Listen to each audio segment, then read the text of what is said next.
Maka calon anggota kantor polisi kabupaten kota ke dalam berita acara pilihan dokumen. Next, terima kasih. Pertama, bahwa di dalam proses pendaftaran ini sekali jadi tidak ada perbedaan. Sehingga mohon nanti peserta ditekankan betul-betul sudah fit baru dikirim. Ya, nanti mulai tanggal 8 sampai tanggal 9. Yang kedua KPU Kabupaten Kediri, ketiga KPU Kabupaten Mojokerto, yang keempat KPU Kabupaten Nganjuk, kelima KPU Kabupaten Kota KPU Kota kita, yang keenam KPU Kota Kediri, dan yang ketujuh KPU Kota Mojokerto. Jadi ada 7 wilayah. Okay.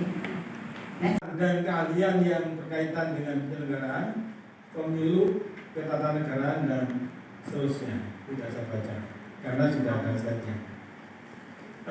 Yang berikutnya yang G itu berdomisili di wilayah provinsi yang bersangkutan, itu bagi pendaftar KPU provinsi, tapi bagi pendaftar KPU kabupaten kota tentunya penting tertera di background belakang saya.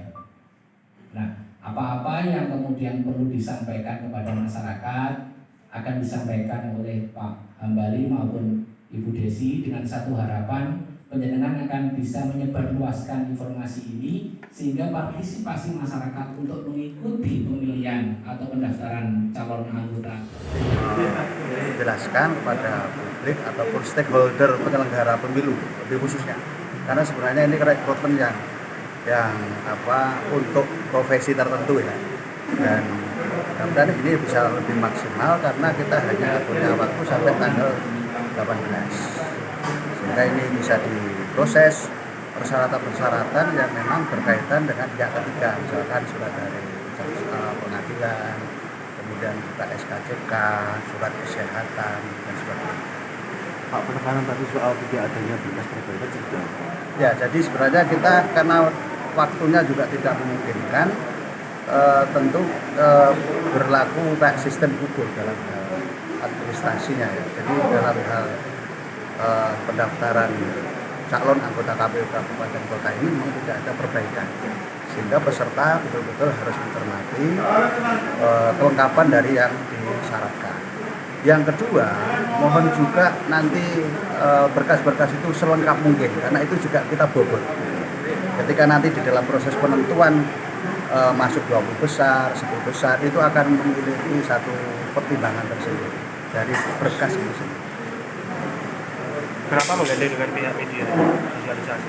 Udah dong, media ini kan mitra kita dalam mengawal, mensosialisasikan. Termasuk nanti ketika 20 besar kami mohon partisipasinya, karena dari 20 besar itulah nanti kita ingin ada masukan-masukan. Jadi bisa gugur ketika nanti ada temuan-temuan yang kita tidak ketahui. Mas, untuk pengunduran diri anggota organisasi tadi itu hanya pengurus saja atau anggota organisasi juga harus mengundurkan diri? Oh, itu pengurus. Jadi kalau pengurus saya kira itu harus mundur, dan itu hanya dibuktikan kalau untuk persyaratan ini kesediaan, bersedia mundur. Jadi bersedia mundur suratnya. Nanti ketika dia terpilih baru dia harus mundur beneran. Tapi kalau anggota aturannya kalau misal anggota organisasi enggak? Kalau anggota kok memang implikasinya harus tidak boleh berafiliasi pada organisasi apapun, apalagi pengurus.